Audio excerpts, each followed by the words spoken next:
Neste segundo bloco, como antes anunciado, traremos alguns aspectos da vida e da obra de dois simbolistas cearenses, Lopes Filho e Lívio Barreto. Então, Lopes Filho, que tinha o nome de João Lopes de Abreu Lage, portanto não tem a palavra filho aí, então, mais conhecido como Lopes Filho, nasceu em 7 de abril de 1868 em Fortaleza, onde também faleceu em 19 de junho de 1900, vítima da beriberi. Foi empregado da alfândega. Pertenceu ao Centro Literário e à Padaria Espiritual, na qual usava o pseudônimo Anatólio Gerval. Publicou um único livro, Fantos, de 1893, recebendo desde logo a qualificação de decadentista. Embora seu livro seja o marco inaugural do simbolismo no Ceará, ele veio a atacar os nefelibatas. Dá nome a uma rua do bairro Amadeu Furtado. Então aqui, gente, eu não vou ler, mas eu trouxe para vocês a notícia da morte do autor no jornal A República. Inclusive, Lopes Filho contribuiu com este jornal. Então, só o iniciozinho. João Lopes Filho, ontem eu preservei aí, vocês perceberão, a linguagem original, né, a forma de linguagem.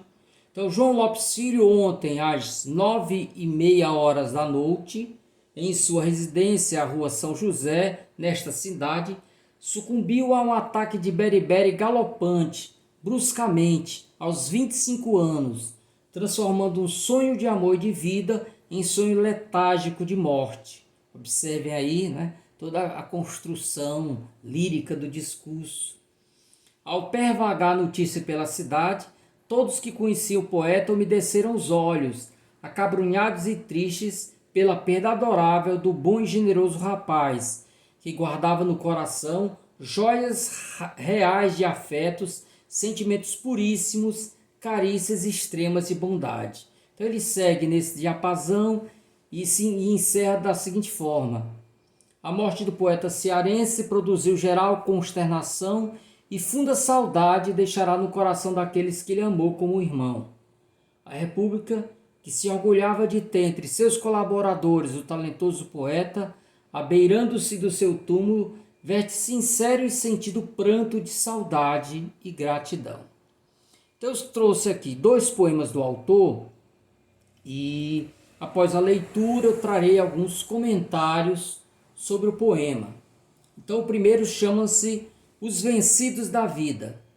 De nosso lábio triste e descorado murchou a flor vermelha da alegria, e o nosso rio é um rio contrariado, sempre amarelo e cheio de ironia.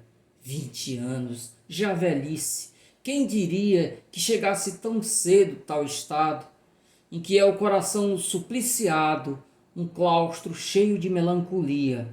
Schopenhauer, Luzbel, tu semeaste a dúvida cruel em nossos peitos e a fé e o amor de nós arrebataste. Vamos, pois, meus amigos, no abandono, resta-nos hoje o derradeiro sono. Coveiros, onde estão os nossos leitos? Então, os comentários aí.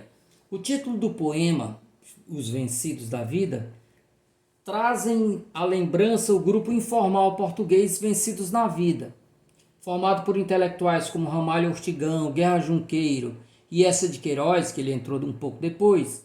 O grupo se reunia nas últimas 3 décadas do século XIX, canalizando o desencanto e a frustração dos seus ideais revolucionários da juventude para um diletantismo elegante e irônico. Fora do contexto literário, a expressão significa derrotados, aqueles que não mais têm ânimo para lutar. Todo o poema, de fato, trata do pessimismo, do desengano, da desilusão, do desespero, como vocês viram aí. O tom de desespero é reforçado pela referência na penúltima estrofe a Schopenhauer, chamado de filósofo do pessimismo. sendo mesmo associado à figura de Lúcifer. Eles culpam Schopenhauer por ter colocado a dúvida cruel em nossos peitos, e a fé e o amor de nós arrebataste, né? Então a leitura de Schopenhauer os transformou em pessoas pessimistas. É claro o diálogo com o livro Só, de Antônio Nobre, principalmente o poema número 13, que diz... Então o livro Só, de Antônio Nobre, como nós já vimos, era lido, passado de mão em mão, era a Bíblia, né, dos nossos padeiros, ali já na fase final da padaria espiritual. Então, no poema número 13, ele diz assim: ó meus amigos, todos nós falhamos, nada nos resta, somos uns perdidos. Então, vocês veem aí, tanto o tom como algumas palavras mesmo são muito semelhantes ao final do poema. Vamos, pois, meus amigos, no abandono, resta-nos hoje o derradeiro sono, né? Coveiros, onde estão os nossos leitos? Então nada nos resta, somos uns perdidos, somos uns vencidos na vida. Por fim, cabe dar destaque às maiúsculas alegorizantes, né? Então, nós já vimos que isso é uma marca da obra simbolista. Então nós temos aí as palavras grafadas com inicial maiúscula: alegria, coração, melancolia, fé, amor, sono e leitos. Outro poema que eu separei foi Martírio de Santa Júlia, que diz, ela traz aí essa espécie de epígrafe de um quadro, né? Como se tivesse sido um quadro a origem do poema. Esse expediente era muito comum nos parnasianos, não nos simbolistas, né? Morta, sobre uma cruz, os braços hirtos, banha água do luar seu nível rosto, e erram no ar nos funerários gritos. São os tristes gemidos do sol posto. Flores esparsas pelo chão também choram a santa que voou tão cedo ao longínquo país de onde ninguém trouxe aos humanos o menor segredo. Sobre o seu corpo branco de alabastro caem as luzes místicas de um astro que anda perdido na azulada esfera, enquanto o seu olhar terno e dorido, com essa calma que a virtude gera, no luar se alonga como um vão gemido. Então, os comentários aí. O poema é marcadamente místico, era uma das características do simbolismo, tratando da figura de Santa Júlia, jovem filha da nobreza de Cartago, ali no norte da África, que foi raptada e vendida pelos vândalos a um senhor da Cócega. Os vândalos eram um daqueles grupos chamados de pagãos, né? Foram responsáveis pela dissolução do Império Romano do Ocidente. Então ela foi vendida a um senhor da Cócega. Ali, por não aceitar fazer sacrifícios aos deuses romanos e se fazer amante do governador Félix, foi a mando deste lançada no mar presa a uma cruz, vindo a falecer. Entre os elementos frequentes nos versos simbolistas, vemos no poema a presença do luar e também da cor branca, né? Nível rosto, corpo branco de alabastro, além também da presença da morte. Cabe destacar a presença das maiúsculas alegorizantes nas palavras luar, sol, santa, país, astro e virtude. Interessante também o diálogo com o clássico monólogo de Hamlet. Vocês lembram? Ser ou não seis a questão, tal. Então, nesse monólogo, Hamlet fala que ninguém sabe do país que vem além mundo, além túmulo, porque ninguém de lá voltou para nos contar. É uma coisa muito interessante porque a peça começa exatamente com a aparição de um fantasma, né? Então ninguém de lá voltou e no início do livro vem um fantasma que vem do mundo do além-morte. Mas voltando aqui, então essa afirmação presente lá no monólogo de Hamlet é reproduzida da seguinte forma no poema que acabamos de ver: país de onde ninguém trouxe aos humanos o menor segredo. Ok? Então passaremos agora a um segundo simbolista, que foi Lívio Barreto. Então, Lívio Barreto nasceu no município de Granja em 18 de fevereiro de 1870 e faleceu em Camusim em 29 de setembro de 1895. Então, morreu com apenas 25 anos de idade, né? Na adolescência, editou com o irmão José Barreto e com os amigos Luiz Felipe Belfort e outros, o jornal literário O Iracema, onde aparecem seus primeiros versos. Em junho de 1888, seguiu para Belém do Pará, onde conheceu o poeta português João de Deus do Rego, que muito contribuiu para o seu aperfeiçoamento literário. Em 1891, voltou para Granja, doente de beribéria. Mesmo assim, fundou outro jornal literário chamado A Luz, no qual publicou sonetos e crônicas humorísticas, estas últimas consideradas raras em sua produção poética. Em 1892 foi para Fortaleza, onde ajudou a fundar a Padaria Espiritual. Ao voltar para a Granja, no dia 27 de junho de 1892, o Valpor Alcântara, em que viajava, afundou na praia de Periquara. Na ocasião, perdeu seus livros e alguns poemas, mas escreveu na areia da praia um de seus trabalhos mais famosos, o poema Náufrago. Chegando finalmente em Granja, trabalhou como guarda-livros na companhia Bevilacqua e Companhia, antes de ir, em 6 de fevereiro de 1893, finalmente para Camusim, onde morreria 2 anos depois. Em 1897, foi publicado póstumamente sua obra Dolentes, levada a efeito por seu amigo Valdemiro Cavalcante, que também participou da Padaria Espiritual. Aí vocês têm uma foto, infelizmente, de péssima qualidade, do Valdemiro Cavalcante. O livro teve uma segunda edição em 1970 por ocasião do centenário do poeta. Então aí eu deixei uma imagem da primeira edição. Ok? Então veremos agora 2 poemas do autor. O primeiro poema chama-se Lágrimas. Lágrimas tristes, lágrimas doridas, pudeis rolar desconsoladamente. Vindes da ruína dolorosa e ardente das minhas torres de luar vestidas. Órfãs trementes, órfãs desvalidas, não têm um seio carinhoso e quente, frouxel de ninho, cálice recendente, onde abrigar-vos, pérolas ressentidas. Vindes da noite, vindes da amargura, desabrocastes sobre a dura frágua do coração ao sol da desventura. Vindes de um seio, vindes de uma mágoa, e não achaste uma urna pura para abrigar-vos frias gotas d'água.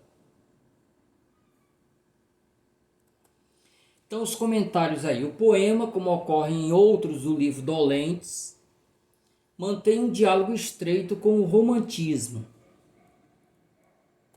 Esse diálogo se evidencia pelo tom elegíaco, quer dizer, triste, lacrimoso, já anunciado no título desta obra, marcado pelo sentimentalismo.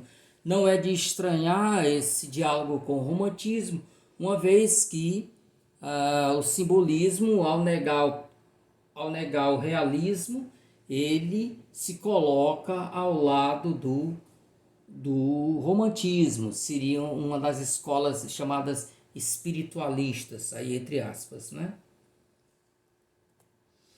Além da melancolia e reforçando esta, está o drama da solidão, enfatizada no verso "não tem um seio carinhoso e quente". No poema não se veem as maiúsculas alegorizantes comuns em obras simbolistas e que nós vimos nos 2 poemas anteriores de Lopes Filho. Todavia aí estão o luar e a cor branca, esta presente na referência tanto ao luar como às pérolas. A se destacar o rico vocabulário do texto, como se vê pelo uso dos termos tremente, frouxel, recendente, frágua e urna. Né? Então vamos agora para o segundo poema do autor, chamado Ao Luar, que diz: Abro a janela, o luar canta no espaço e alaga tudo, possante assim como uma inundação. Subjugando a noite, o escuro tredo esmaga, é um combate fatal, uma revolução. Por toda parte a rir sua luz se propaga, acorda o lírio e doira a grama pelo chão. Vai ao mar e incendeia a espuma sobre a vaga. Branqueia a rocha e faz nuvem a nuvem de algodão. Fura a tapeçaria espessa da folhagem, dilui-se, corre, vaza, inunda e na viagem desce como um rastilho as fragas aos barrancos. Vai aos rosais em flor, bole nos jasmineiros, aromatiza o ar, murmura, e nos canteiros, para ver o luar, abrem os cravos brancos. Lindo poema. Então vejamos aí. No poema estão presentes vários elementos recorrentes nas obras simbolistas, a começar pelo luar anunciado no título. A cor branca surge de variados modos, né? No luar, no lírio, na espuma do mar, na nuvem de algodão, nos jasmineiros e nos cravos brancos. O tom de mistério também se evidencia na forma como o luar vai sendo retratado. Luar e não lar, depois eu vou consertar. A sinestesia, ou seja, a interpenetração de sentidos, se observa no verso inicial pela mistura entre visão e audição. O luar canta. Todavia, como no poema anterior do poeta, não há aqui o uso de maiúsculas alegorizantes, ok? Então, antes de encerrar a questão do simbolismo, eu gostaria de trazer uma informação muito interessante.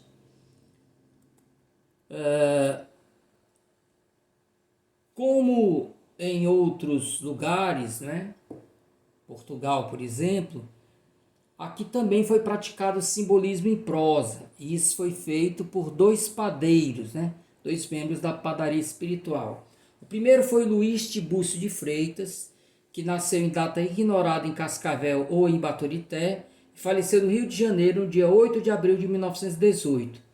Na padaria espiritual adotou o pseudônimo Lúcio Jaguar. Dele é o seguinte trecho do artigo O Parque da Liberdade, publicado no número 3 do Pão, de 30 de outubro de 1893. Então ele diz: a sensação que se tem indo ao parque não é lá muito aperitiva e refrigerante, não. Seria o mesmo que sentiríamos se atravessássemos um pedaço de floresta devastada por um incêndio.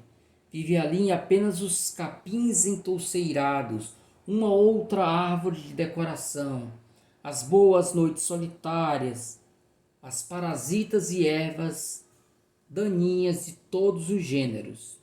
Então vocês veem aí que ele compõe um cenário marcado pelo mistério, pela coisa meio vaga, não é? Então, assim, ele vai descrevendo esse sentimento do passeio no parque com essa ida a essa floresta, né? Misteriosa, como que. O segundo autor em prosa, né? O simbolista em prosa, foi José Cabral de Alencar, que nasceu em Baturité em 14 de janeiro de 1877, formou-se em medicina no Rio de Janeiro em 1901 e faleceu em Fortaleza em 22 de agosto de 1915. Na padaria espiritual, seu nome de guerra era Abduaçu. Segue um trecho do seu conto A Neurose do Cláudio, publicado em O Pão. Seu riso galvanizado numa expressão voltairiana, de uma dolência quente e desoladora de aragem tropical, nevrótico, cintilante como um brandir de punhal, desenhando sobre a cor de seus lábios cóleras e sarcasmos, evolando-se sutilmente como uma quintessência de tormento, traduzia ironicamente a luta do seu ser contra a natureza e contra a humanidade. Deixava entrever a sua sombria existência, iluminada pela aurora boreal de um amor que ia melodiosamente morrendo como um canto de cisne. Então, a se destacar do trecho as imagens insólitas, né?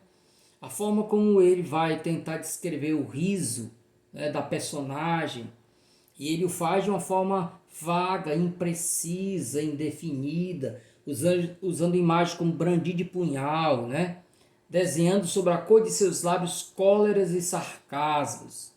Assim também ele vai falar sobre este amor, a aurora boreal de um amor que ia melodiosamente morrendo como um canto de cisne. É uma forma lírica, bela, mas imprecisa. Então, com esses breves comentários, nós encerramos o segundo bloco da nossa videoaula.